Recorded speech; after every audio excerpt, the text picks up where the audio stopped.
y'all? She's great. Yeah, she's great, yeah. Well, she's a pastor's wife. I'm a former youth pastor, so now I'm looking for a Filipino woman out there. I don't know if it's... Just kidding. But I just finished a career of 15 years as a youth and young adults pastor. I'm a stand-up comedian now, and so that was a pretty big life change. But I started as a youth pastor when I was 19 years old. This is too young to be a youth pastor. Like, kids would come up to me and be like, hey, here's a really good God question for you. And I'd listen and be like, oh, that is a great question. Let me go call my youth pastor and find out. And I don't know. But then as time went by, I continued to do my work. I continued to age as one does. And I found myself as a 34-year-old single youth pastor.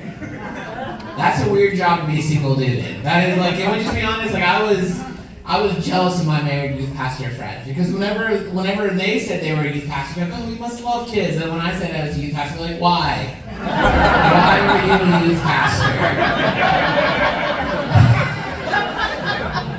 And there were just certain parts of my job that just looked creepy as a single dude. Like, I wish I had a wife to come with me. One of the most important things about my job as a youth pastor was I went to support the students in their sporting events, their musicals, their band concerts. So it wasn't uncommon for me just to show up to a middle school girls volleyball game, looking like this. Then our girls would score, and me and all the young mothers would cheer, yay! And they'd look at me and oh, which one's yours? And I'd be like, none of them. And the only thing creepier than that, if I was like, all of them. All of them are mine. I don't know how many of you go to church, but if you do go to church, please eliminate this from your vocabulary. This was the most annoying thing that I always had to hear every single week as a youth pastor. People would come up to me from the congregation like, hey, so when are you becoming a real pastor? I learned the wrong answers. I don't know, when are you becoming a real Christian? Former youth pastor.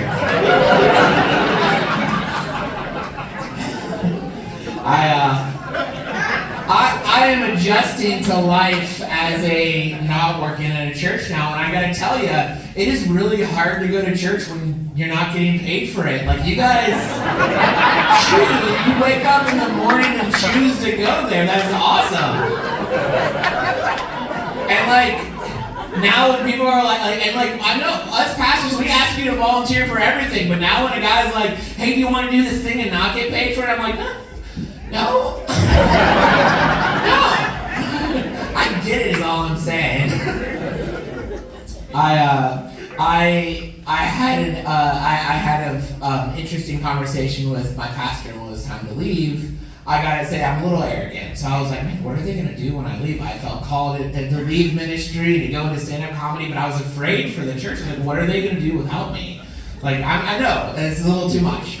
But I'm sitting down with the pastor, and I'm so carefully trying to worry about how I'm leaving and why I'm going and how I feel led and all that kind of thing. And he's quiet the whole time. And I'm like, I've broken him. Maybe Jesus has to come back early, because what are they gonna do? I know. Yeah, I know. And he was silent the whole time. And finally, I was like, so, what do you think? And I'll never forget the 2 words he said. Thank God. So, humbling. We both knew it was coming, though, because a few weeks before that, I had preached a sermon, and he pulled me in his office the next Monday and said, Drew, you need to understand that, sermons, that's not like your stand-up comedy time. You need to be, less funny in your sermons. I think he even said, don't pause for laughter. Was unintentional, I promise. And I was like, I completely understand. But just so we're clear, which parts were the funny parts?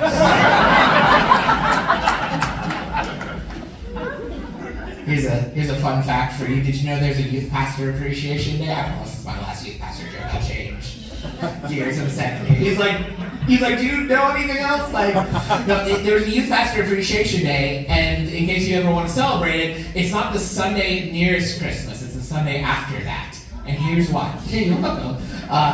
Here's why. The Sunday closest to Christmas is the biggest Sunday of the year for the pastor. he has to preach a big sermon.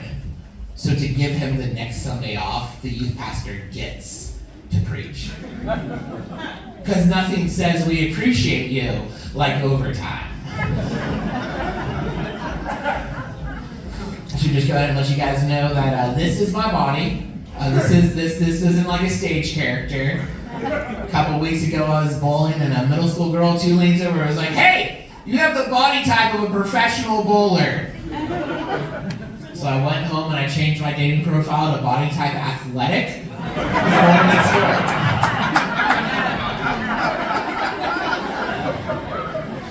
I'm getting to the weight where other people are noticing, and it's a little embarrassing sometimes. I almost got in a fight at Subway a couple weeks ago. Were you showing me yours, or were you pointing out to me in my shirt? Okay, what's going on? She's like, you can lose a little here, is what I thought she was saying. I thought she was like, I really was. I was like, oh great, I get to sit with that for the rest of my stay.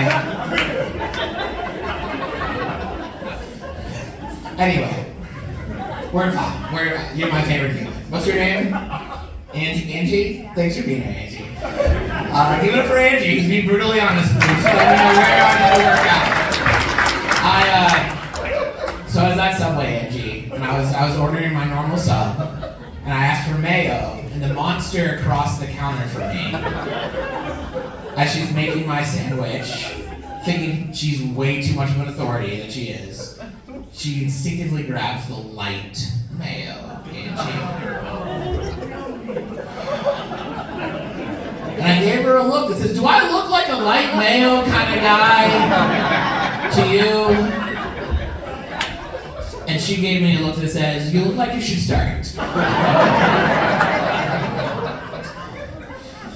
Of course, I mentioned earlier that I'm a Christian. Faith is still very important to me. What I've learned, I'm kind of a progressive, a liberal Christian, open-minded. I like to use the word correct, but that sometimes gets me in trouble. And I've learned I have some controversial Christian opinions among the Christian circle. And just because we're all becoming so close, I thought I'd share with you my most controversial opinions. Really divide the room, right? We'll have Team Drew and Team Angie right away. We'll just. So here's my opinion. I believe with all my heart and everything that I am, my whole essence, that Chick-fil-A is just okay. Okay, Charlotte. I'm from Tennessee. When I say that, normally I start hearing guns loading. Like normally, this was a good reaction to that. Have you ever heard how Christians talk about Chick-fil-A? Like they brag about how often they go to it. They're like, I went to Chick-fil-A 4 times last week. I said, well, I'm supposed to be like, man, you must have wrote the Bible. You are just so holy. It doesn't work the other way around. I can't be like, yeah, well, I went to McDonald's 5 times last week. They're like, we can tell and you should stop.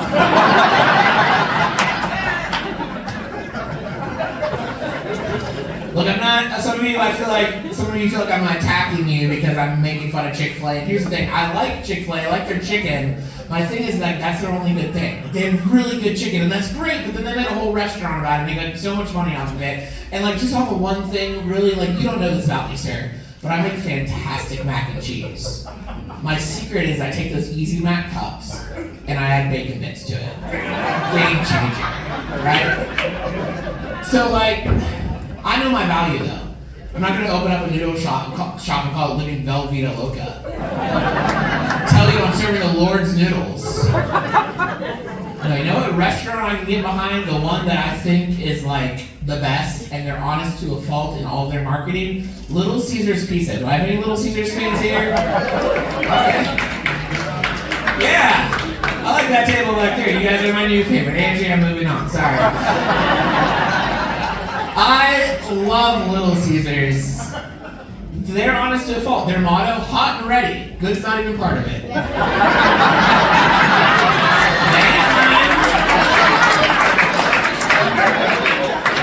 They ain't trying to impress anybody.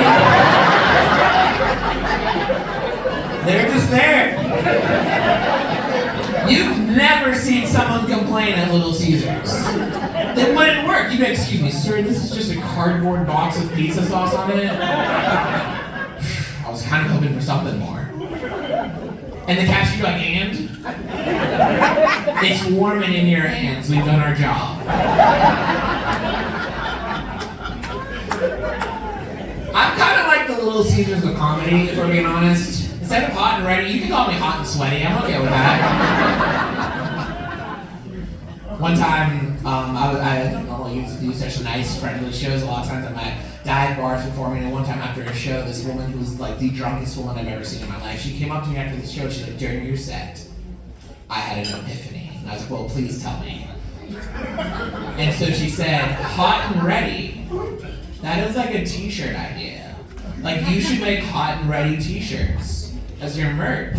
And what I should have said was like, Little Caesars already did it. They beat me to the punch. But instead, I said, you're right. I'm gonna get on that. And I like to picture, I've never seen this lady since, but I like to picture she goes into Walmart one day and sees a Little Caesars employee off the clock, wearing hot and ready. And she's like, I saw Drew perform too, and he was amazing! And the Little Caesars employee is like, okay. My favorite thing, okay, this is my last joke about Little Caesars that I'm My favorite thing about Little Caesars is their secret menu. Do you know about their secret menu? Back table, do you know about their secret menu? Oh man, buckle up, you're welcome in advance.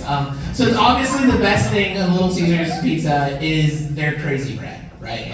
Like that's the garlic and Parmesan coffee is what makes it awesome. Did you know you can order that on any pizza you want? You're welcome, Charlotte. I came all the way from Nashville to tell you this. The secret, though, or the problem, if you will, is it's called a heart attack. So you have to go to another adult, and like last week I was like, yeah, I'd like a pepperoni pizza with a heart attack, please. And the lady just looked me up and down, and she's like, you'll get there.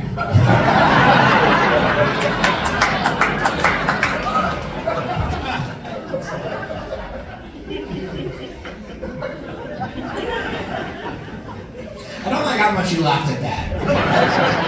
But I'm getting over it. I'm okay with it.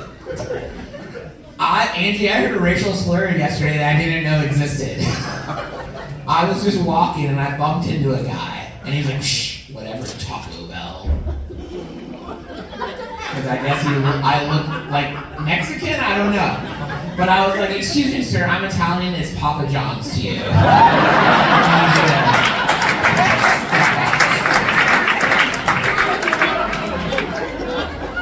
This is the fun. I just realized we have a dog in the front row who's looking very on his booze. He is so bored of my jokes. I've actually performed at a dog park before, and those dogs liked me. But this one, he's just not feeling it. That's fair. Yeah, but she's also yawning a lot. As a comedian, there's things you don't look for. It's okay. If she goes to sleep, I'll get off stage. It's like, no, I'll let you know when she starts snoring. Okay, thank you. I appreciate it. I'll keep it down then. I needed this, guys. I needed this. Y'all don't know this about me, but I just got dumped. I just got broken up with. Yeah, it's okay. I'm only broken on the inside. It's fine. She broke up with me in the worst possible way. She said it's God's will for us not to be together. She literally Holy Ghosted me.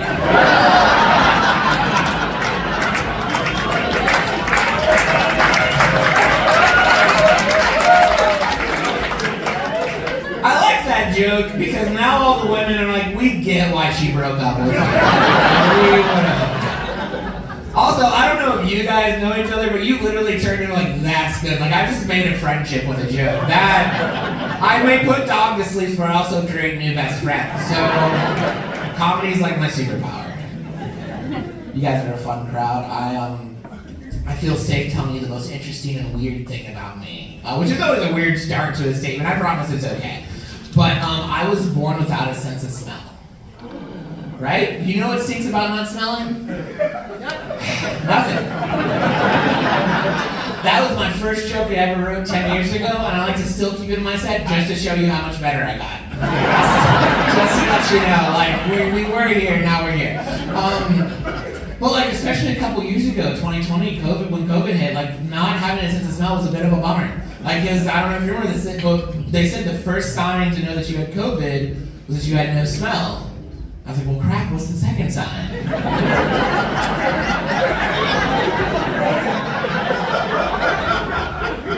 And they were like, no taste. And I was like, look at how I dress. I'm gonna need something. I'm gonna need something else. I like to use my platform as a stand-up comedian to prepare people for if they ever have conversations with other people that don't have a sense of smell. Because there's some things people say that are just the worst ever. And I'm gonna tell you a couple of them. Number one, this is the most common question I get. They're like, what's it smell like not to smell? Just take a whiff. I'm like, disappointment, thank you. Other question, or it's not a question, but they try to make you feel better. They're like, well, at least you weren't born blind. At least you didn't lose a sense that matters.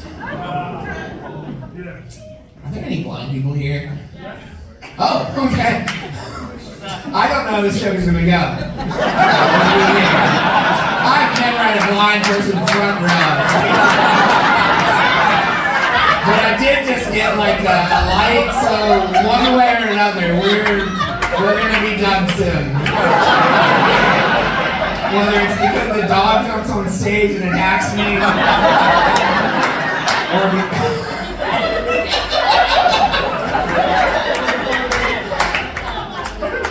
what's your name?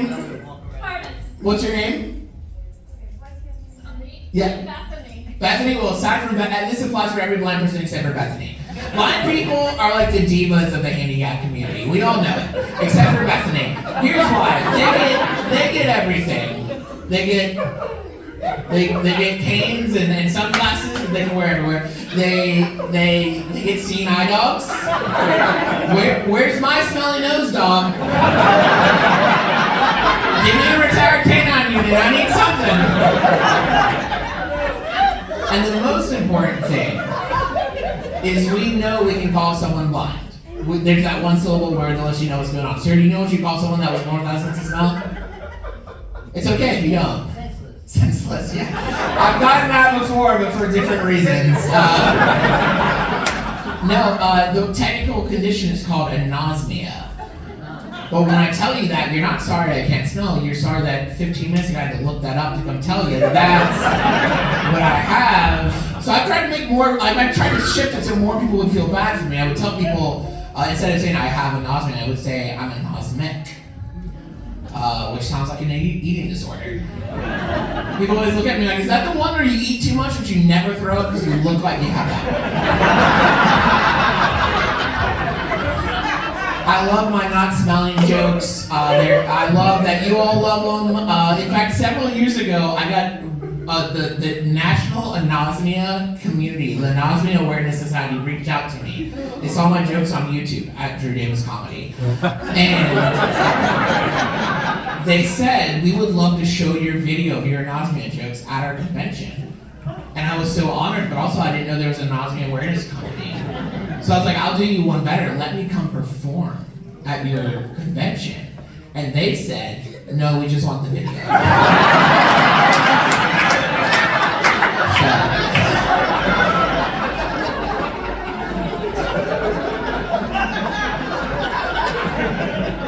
You all have been such an amazing audience. Thank you for existing.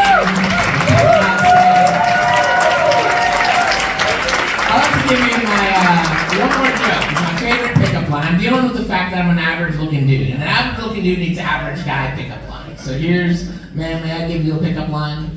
I know you're a burly man sitting right next to you, but I've made friends with Bethany, and I think your dog would defend me now. So, here's the pickup line. If I saw you out in the wild, this might be something I'd say. Look, I may not be the best-looking guy in this room, but I'm the only one talking to you.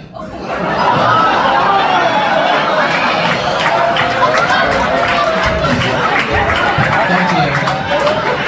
Here's why I like that joke. Years ago, I sat at a comedy show similar to this, and this woman in the back of the room goes, "That's the sweetest thing I've ever heard." I wish a guy would say that to me. And I had two thoughts. One, that's pathetic. And two, I really need to go talk to her. Thank you so much. I've been really happy.